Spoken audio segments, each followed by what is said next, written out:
Hello students, I am Vijay Sharma from Lala Jagdish Prasad Saraswati Vidya Mandir, Inter College, Muzaffarnagar. In today's class, we will study a story given in moments.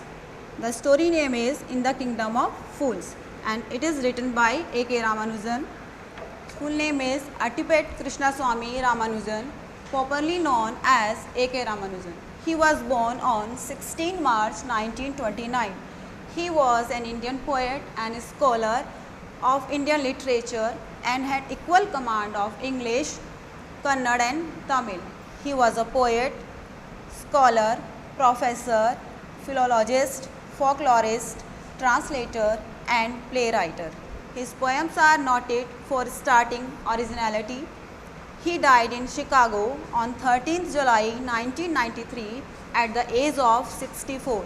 He was awarded the Sahitya Academy Award posthumously after his death in 1999 for his collection of poems. Before starting the lesson, we will discuss about the lesson also. This story is a Kannada folk tale. What is folk tale? Folk tale is a story which is passed on from one generation to another generation. It is taken from the book Folk Tales from India, written by A.K. Ramanujan. First of all, we will discuss the title also. And the title is In the Kingdom of Fools, which means the state where people are not so wise, they are not intelligent. In this story, the king, his minister and his advisors all are fools. When this kind of people rule the kingdom, then what all happens has been told in this story. And the main characters of this story are king, minister, guru, his disciple, a thief, merchant, bricklayer and a dancing girl. Let's start the chapter. And here is a question for all you before you read. It is believed that fools are so dangerous that only very wise people can manage them. Who are the fools in this story? What happens to them?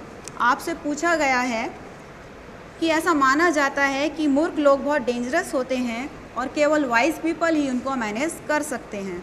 तो who are the fools in the story? You have to find out and what happens to them. Let's start the chapter. In the kingdom of fools, both the king and the ministers were idiots. Idiots means not intelligent. Kingdom of fools, मूर्खों के राज्य में राजा और minister दोनों ही idiot थे. They didn't want to run things like other kings, so they decided to change night into day and day into night. वो चाहते थे कि हम अपना राज्य और राजाओं से कुछ अलग ढंग से चलाएं, तो वो नहीं, उन्होंने क्या डिसाइड किया कि हम दिन को रात में और रात को दिन में चेंज कर देंगे.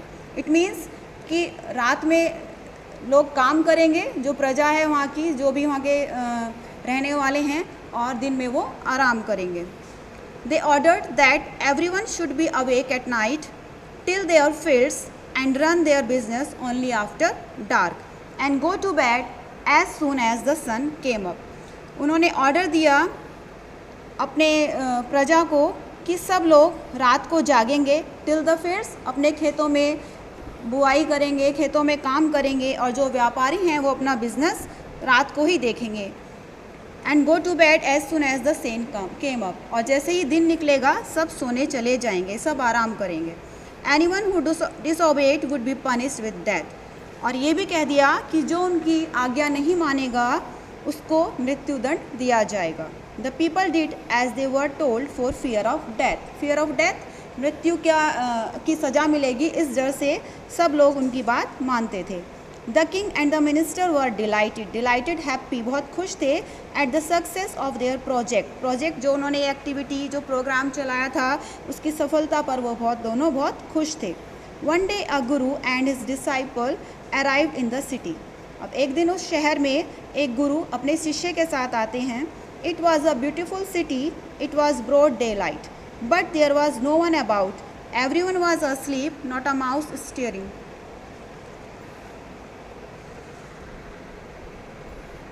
दिन निकला हुआ था और वहाँ पर कोई भी नहीं था. सब सोए हुए थे, यहाँ तक कि एक माउस भी उन्हें इधर उधर घूमता हुआ नहीं दिखाई दे रहा था।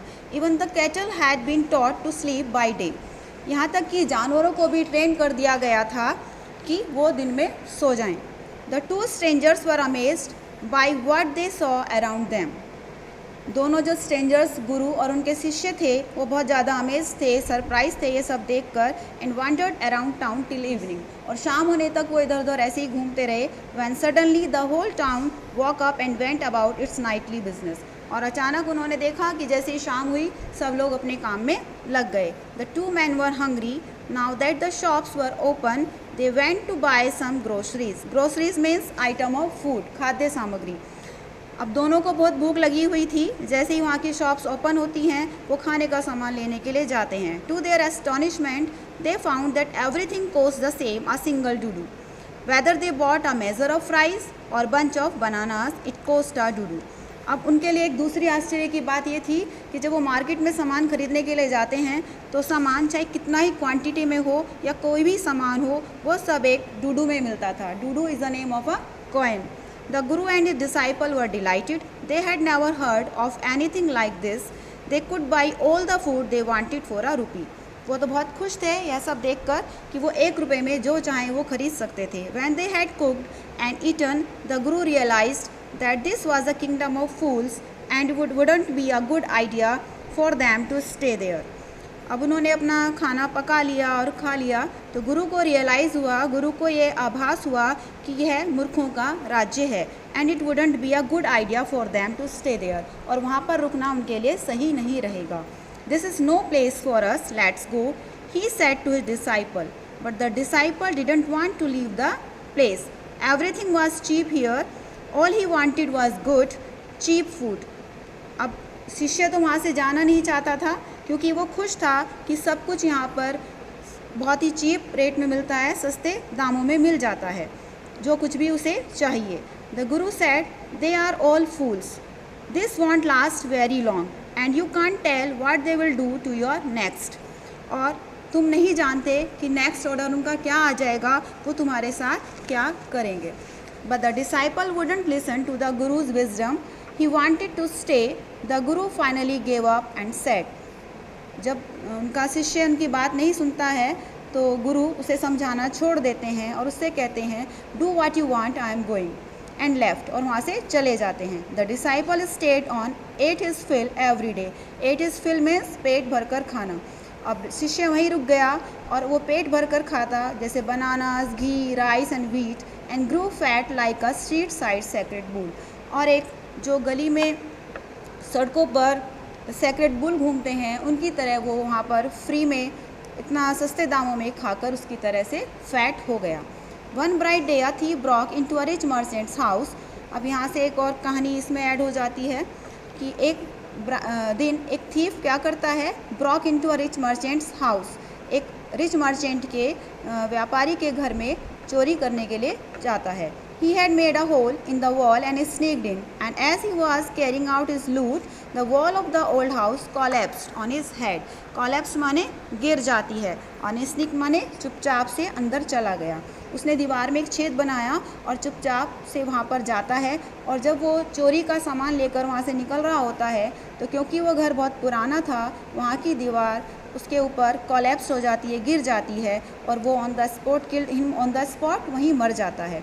His brother ran to the king and complained, Your Highness, when my brother was pursuing his ancient trade, a wall fell on him. जब मेरा भाई, अब यहाँ पर उसका भाई आता है थीफ का, और राजा से कंप्लेन करता है कि महाराज मेरा भाई जब अपना पुराना बिजनेस, उनका पुराना बिजनेस क्या है, चोरी करना, और वो उसके लिए आके राजा से कहता है कि जब वह अपने पुराने काम को कर रहा था बिजनेस को, तो वहाँ उस घर की दीवार उसके ऊपर गिर गई और वह मर गया। This merchant is to be blame. Blame means उसको अपराधी ठहराता है, उस पर दोष डाल देता है उस मर्चेंट के ऊपर। He should have built a good strong wall, और कहता है कि उसे एक अच्छी दीवार, स्ट्रॉन्ग वॉल बनानी चाहिए थी, मतलब उसकी गलती निकाल रहा है वो। You must punish the wrong doer. Wrong doer means गलत कार्य करने वाला, एंड कंपनसेट मीन्स हर्जाना the family for this injustice. और जो मेरे भाई के साथ उस फैमिली की तरफ से इनजस्टिस हुआ है, अन्याय हुआ है, उसके लिए मेरे भाई की फैमिली को कंपनसेट मिलना चाहिए। The king said justice will be done, don't worry, and at once summon the owner of the house. Summon means बुलाता है। राजा कहता है कि न्याय होगा और वो उस घर के मालिक को बुलाता है। When the merchant arrived, the king questioned him, "What's your name?" "Such and such, your highness." "Were you at home when the dead man burgled your house?" अब राजा उससे पूछता है मर्चेंट से, तुम्हारा नाम क्या है? नाम यहाँ मेंशन नहीं किया गया है।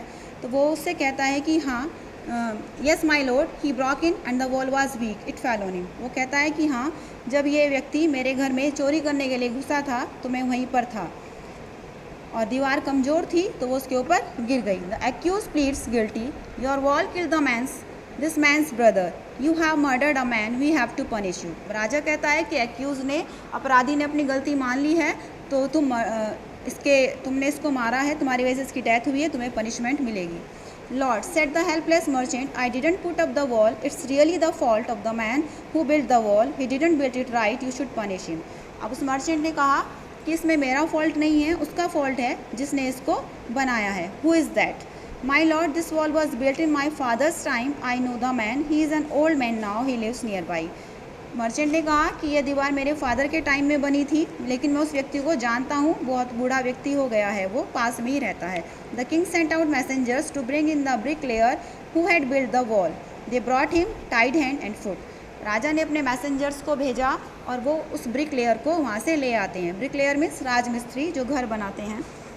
दे ब्रॉट हिम, उसको हाथ पैर बांध कर ले आते हैं। You there, did you build this man wall in his father's time? Yes my lord, I did.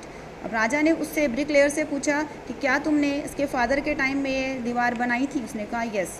What kind of a wall is this that you built? It has fallen on a poor man and killed him, you have murdered him, we have to punish you by death. अब राजा ने merchant की बात मान ली और उससे कहा कि तुमने कैसी दीवार बनाई थी जो इस पुअर मैन किसको कह रहा है? वो थीफ को, उसके ऊपर गिर गई और उसकी वजह से उसकी मृत्यु हो गई, तो तुम्हें पनिशमेंट मिलेगी, मृत्युदंड।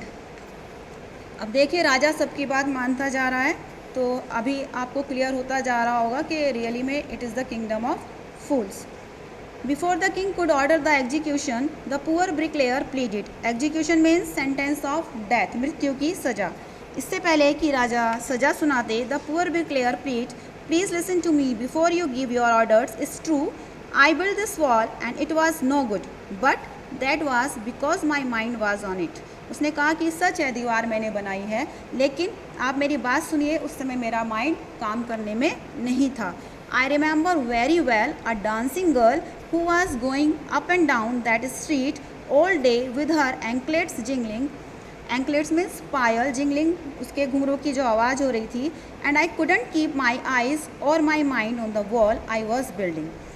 उसने क्या कहा कि मैंने दीवार बनाई है, लेकिन मेरा माइंड उस वक्त काम में नहीं लग पा रहा था, क्योंकि एक डांसिंग गर्ल वहाँ से बार बार आ रही और जा रही थी और उसकी पायल की जो आवाज़ थी वो मुझको डिस्ट्रैक्ट कर रही थी, मेरा ध्यान हटा रही थी।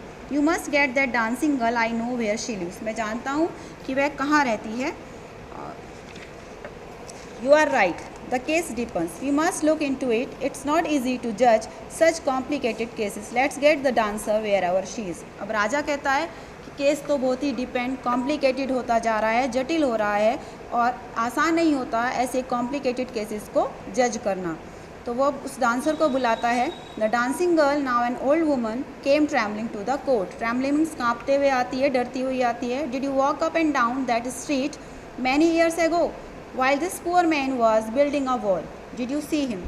राजा ने उससे पूछा कि क्या तुम इस गली में बार बार कई साल पहले आती और जाती रही थी, जिससे कि इस पुअर मैन यहाँ दीवार बना रहा था, क्या तुमने डिड यू सी हिम, उसे देखा था? Yes my lord, I remember it very well. तो डांसिंग गर्ल ने रिप्लाई किया, yes I know him. So you did walk up and down with your anklets jingling, you were young and you distracted him, so he built a bad wall, it has fallen on a poor burglar and killed him, you have killed an innocent man, innocent निर्दोष, you will have to be punished। अब राजा ने उससे कहा कि तुम उधर गली में से तुम्हारा कई बार आना जाना लगा रहा, कि जिसकी वजह से इसका ध्यान काम में से हट गया और इसने दीवार बहुत गलत बना दी, ख़राब बना दी, और इसके लिए तुम जिम्मेदार हो, तो तुम्हें पनिशमेंट मिलेगी। She thought for a minute and said, My lord, wait, I know now why I was walking up and down that street. I had given some gold to the goldsmith to make some jewelries for me. अब उस dancing girl ने कहा कि महाराज एक minute आप मेरी बात सुनिए, ये सच है कि मैं उस गली में से कई बार आई और गई, लेकिन उसका रीज़न क्या है वो मैं आपको बताती हूँ। मैंने कुछ गोल्ड दिया था गोल्ड स्मिथ सुनार को कुछ आभूषण बनाने के लिए। He was a lazy scoundrel, he made so many excuses, said he would give it now and he would give it then and so on all day. लेकिन वह बहुत ही अच्छा आदमी नहीं था। उसने मुझे रोज़ एक्सक्यूज़ेस दिए, बहाने बना दिए कि वो मेरा काम आज करके देगा या कल करके देगा, रोज़ ऐसा होता रहा। He made me walk up and down to his house a dozen time. That was when this bricklayer saw me. उसी वक्त इस ब्रिकलेयर ने मुझे देखा होगा। It's not my fault my lord, it's the damn goldsmith fault. अब उसने अपने आप बचने के लिए दोष किस पर डाल दिया? गोल्ड स्मिथ पर। Poor thing, she is absolutely right, thought the king. अब राजा ने भी सोचा कि हाँ ये बिल्कुल सही कह रही है। Weighing the evidence, we have got the real culprit at last, get the goldsmith wherever he is hiding at place. Hiding means छिपा हुआ है। अब राजा ने कहा, वो भी टोटली उससे सहमत है कि उसको बुला कर लाओ गोल्ड स्मिथ को जहाँ भी वो छिपा हुआ है। The king's bailiffs searched for the goldsmith who was hiding in a corner of his shop. When he heard the accusation against him, he had his own story to tell. अब राजा के जो अधिकारी थे, छोटे अधिकारी थे, दरबार में काम करते थे, उसके गोल्ड स्मिथ को लेने के चले गए, जो अपनी शॉप में ही छिपा हुआ था। जब उसने सुना कि उसके खिलाफ भी एक एक्यूसेशन में चार्ज लगा दिया गया है, तो उसने भी अपनी एक स्टोरी बना ली। My lord, he said, I am a poor goldsmith, it's true. I made this dancer come many times to my door. I gave her excuses because I couldn't finish making her jewelry before I finished the rich merchant's order. अब gold Smith ने कहा कि यह सच है कि मैंने इस dancer को कई बार अपने घर बुलाया, मैंने इसको एक्सक्यूज़ेस भी दिए, इसका काम समय पर नहीं किया। लेकिन वो क्यों नहीं किया? क्योंकि मुझे एक रिच मर्चेंट के ऑर्डर को कंप्लीट करना था। They had a wedding coming and they wouldn't wait, you know how impatient rich man are. उन्होंने कहा कि उनके यहाँ एक शादी थी और आप तो जानते ही हैं कि वो कितने रेस्टलेस होते हैं, बेचैन लोग होते हैं rich people. Who is this rich merchant who kept you from finishing this poor woman's jewellery and made her walk up and down, which distracted this bricklayer, which made a mess of his wall, which has now fallen on an innocent man and killed him, can you name him. अब राजा ने उससे question किया कि वो rich merchant कौन है जिसका काम करने के लिए तुमने इसको इतने चक्कर लगवाए, जिसकी वजह से ब्रिक लेयर काम सही नहीं कर पाया और दीवार भी स्ट्रांग नहीं बन पाई और उस इनोसेंट मैन के ऊपर गिर गई और वह मर गया। तो क्या तुम मुझे उसका नाम बता सकते हो? The goldsmith name the merchant and he was none other than the original owner of the house whose wall had fallen. Goldsmith ने जिस मर्चेंट का नाम बताया वो और कोई नहीं, वही था जिसकी दीवार उस थीफ के सिर पर गिर गई थी। Now justice had come full circle, thought the king, back to the merchant. अब राजा ने कहा कि सर्किल जो है न्याय का फिर से चलकर उसी व्यक्ति पर आ गया है, मर्चेंट पर। Then he was rudely summoned back to the court he arrived crying, it was not me but my father who ordered the jewellery, he is dead, I am innocent. अब जब उसे बुलाया गया तो वो भी यही कहता हुआ आया कि मैं इनोसेंट हूँ। But the king consulted his minister and ruled decisively, it's true your father is the true murderer, he is dead, but somebody must be punished in his place. You have inherited everything from that criminal father of yours, his riches as well as his sins. I knew at once, even when I first set eyes on you, that you were at the root of this horrible crime. You must die. राजा ने अपने minister से consult किया और कहा कि ये सच है कि तुम ही जो हो वास्तव में उसको मारने वाले हो। He is dead. तुम्हारे पिताजी की जो मृत्यु हो गई है, लेकिन उसकी किसी को तो उसकी जगह सज़ा मिलेगी ही। यू हैव इनहेरिटेड एवरीथिंग, तुम्हें अपने पिता से सब कुछ मिला, उनकी धन दौलत भी मिली, तो उनके सिंस, उनके पाप, उनके पुराने जो बुरे कर्म हैं वो भी तुम्हें ही भुगतने होंगे। उसने कहा कि सही है कि तुम्हारे पिताजी ने दीवार बनवाई थी, लेकिन अब सज़ा तुम्हें मिलेगी। आई न्यू एट वंस, और मैं तो पहले ही से जानता था, when I first set eyes on you, जब मैंने तुम्हें पहली बार देखा था, कि तुम ही इज़ हॉरिबल टेरिबल, जो ये क्राइम हुआ है इसके जिम्मेदार तुम हो। You must die and he ordered a new stake to be made ready for the execution. Stake means होता है सूली, फांसी का तख्ता। एग्जीक्यूशन जो मृत्यु का दंड दिया जाएगा उसके लिए एक फांसी का फंदा तैयार किया गया। As the servants sharpened the stake and got it ready for the final impaling of the criminal, it occurred to the minister that the rich merchant was somehow too thin to be properly executed on the stake. He appealed to the king's common sense. The king too worried about it. अब जब उसको सूली पर चढ़ाने के लिए तैयारी की जा रही थी तो उन्हें ऐसा लगा, it occur to the minister को ऐसा लगा कि जो रिच मर्चेंट है वो टू थिन है, बहुत ही पतला है और इसको एग्जीक्यूट नहीं किया जा सकता इस स्टेक पर। तो उसने राजा से सलाह ली और राजा भी इसके बारे में वरीड हो गया, चिंतित हो गया। What shall we do, he said, when suddenly it struck him that all they needed to do was to find a man fat enough to fit the stake. The servants were immediately sent all over the town looking for a man who would fit the stake, and their eyes fell on the disciple who had fattened himself for months on bananas and the rice and feet and ghee. अब क्या decide किया गया कि कोई एक ऐसा fat man लाया जाए जो इस स्टेक पर फिट आए। सर्वेंट्स को भेजा गया टाउन में ऐसे व्यक्ति की खोज के लिए, और उन्हें तभी वहाँ पर कौन मिलता है, वो शिष्य मिलता है जो खाकर बनानाज, राइस, व्हीट, घी खाकर कई महीनों तक वहाँ से रह रहा है, तो वो बहुत ही फैट हो गया है, मोटा हो गया है। What have I done wrong, I am innocent, I am अ सन्यासी, ही क्राइड। उसने कहा, डिसाइपल ने, शिष्य ने, कि मैंने क्या गलत किया है, मैं बहुत इनोसेंट हूँ, मैं तो निर्दोष हूँ, मैंने क्या गलती की, मैं एक सन्यासी हूँ। That may be true, but it's the royal decree that we should find a man fat enough to fit the stake, they said, and carried him to the place of execution. He remembered his wise guru's words. अब उन्होंने कहा जो उसे पकड़ने आए थे messengers की, सही है, लेकिन हम क्या करें, हमें एक मोटा आदमी चाहिए स्टेक के लिए, फांसी पर चढ़ाने के लिए। He remembered his wise guru's words. अब उस शिष्य को अपने गुरु के शब्द याद आते हैं कि this is a city of fools. You don't know what they will do next. उन्होंने कहा था कि तुम्हें नहीं पता चलेगा कि वो अब आगे क्या करेंगे तुम्हारे साथ। While he was waiting for death, he prayed to his guru in his heart, asking him to hear his cry wherever he was. The guru saw everything in a vision. Vision means दृष्टि से गुरु को शक्ति प्राप्त थी, जादुई शक्ति, तो वो जहाँ भी थे दूर से भी देख सकते थे कि उनके शिष्य के साथ क्या हो रहा है। क्योंकि शिष्य ने उनसे प्रार्थना की तो he had magic power, he could see far and he could see the future. भविष्य में भी देख सकते थे, प्रेजेंट और पास्ट में भी। He could see the present and the past. He arrived at once to save his disciple who had got himself into such a scrape through love of food. जिसने अपने आप को एक मुसीबत में डाल लिया था जो उसके द्वारा खुद ही पैदा की गई थी मुसीबत। As soon as he arrived, he scolded the disciple and told him something in a whisper. Then he went to the king and addressed him, O wisest of kings, who is greater, the guru or the disciple? अब शिष्य वहाँ पहुँच जाते हैं और धीरे से अपने शिष्य के कान में कुछ कहते हैं और फिर राजा के पास जाकर उसको एड्रेस करते हुए बोलते हैं कि राजाओं में सर्वश्रेष्ठ, सब बुद्धिमान, आप बताएं कि गुरु या डिसिपल, हु इज़ ग्रेटर, कौन, गुरु या उसका शिष्य कौन बड़ा है? Of course the guru, no doubt about it, why do you ask?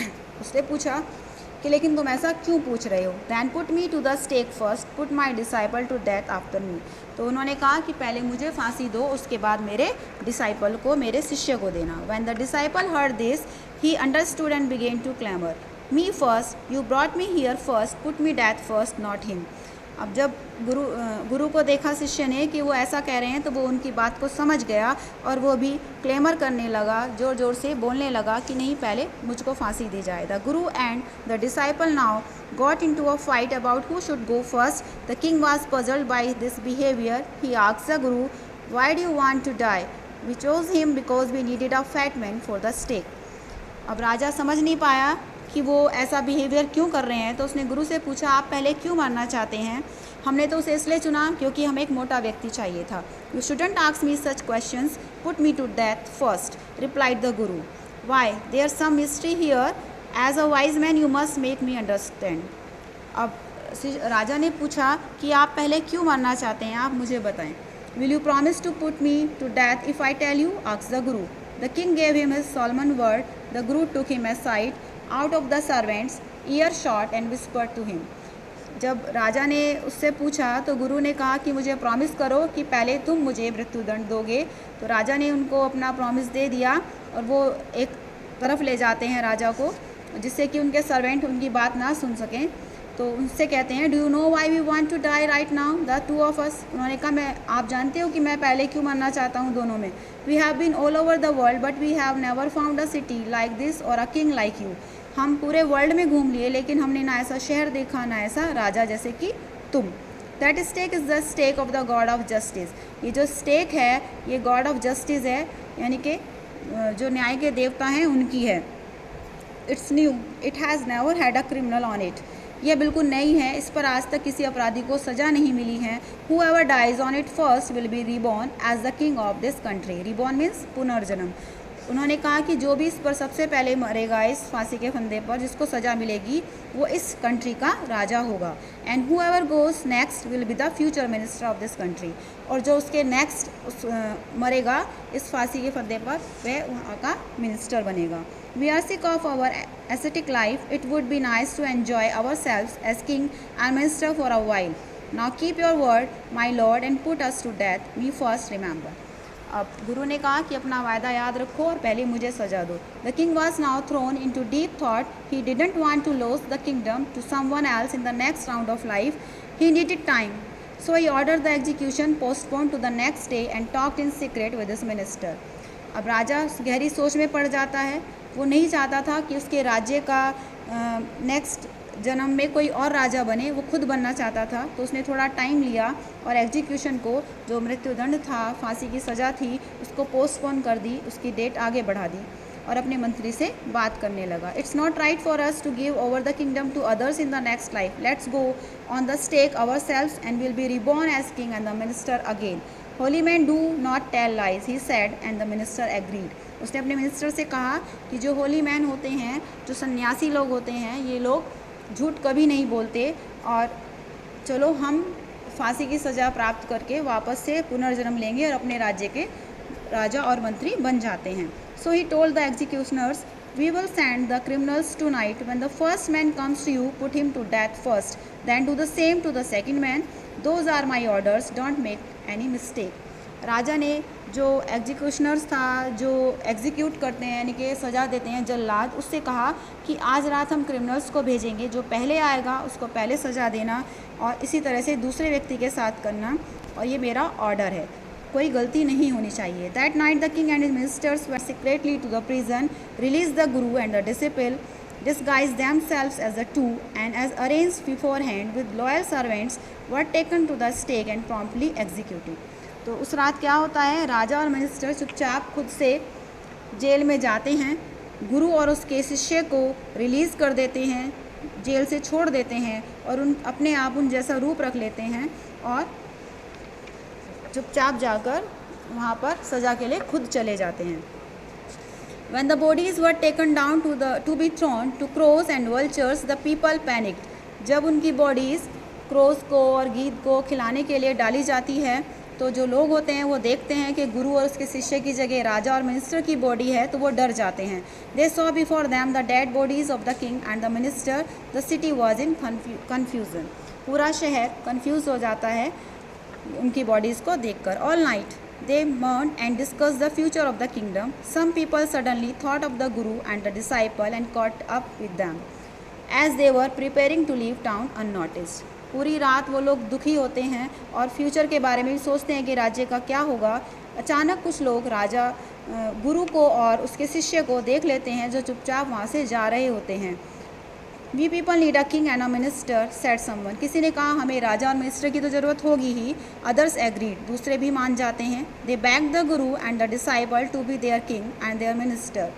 वो मान जाते हैं कि गुरु से और डिसाइपल से रिक्वेस्ट करते हैं कि हमारे राजा और मंत्री बन जाओ। It didn't take many arguments to persuade the disciple but it took longer to persuade the guru. शिष्य को मनाने में ज़्यादा टाइम नहीं लगता लेकिन गुरु को मनाने में टाइम लगता है। They finally agreed to rule the kingdom of the foolish king and the silly minister. और वो कहते हैं कि हम एक शर्त पर मानेंगे कि condition that they could change all the old laws, के सारे पुराने नियमों को बदल देंगे। From then on night would again be night and day would again be day and you could get nothing for a do. उस दिन से रात होगी और दिन होगा, और एक डूडू में सब कुछ नहीं मिलेगा, कुछ भी नहीं मिलेगा, nothing. It became like any other place, और अब से वह राज्य भी फिर और जैसे राज्यों का ही हो जाता है। So friends, you all heard the story and understand that who was idiot and who was foolish and who was wise। तो आपको समझ में आ गया होगा कि वाइज पर्सन ही फुलिश लोगों को मैनेज कर सकते हैं। Here is one activity for you all. You have I want to ask something, that do you know any stories in your language about wise fools such as Tenali Rama or Gopal Bhar, sorry. So you can also read them in Ramanujan's collections of folk tales, and it will improve your reading also. Thank you. Have a nice day.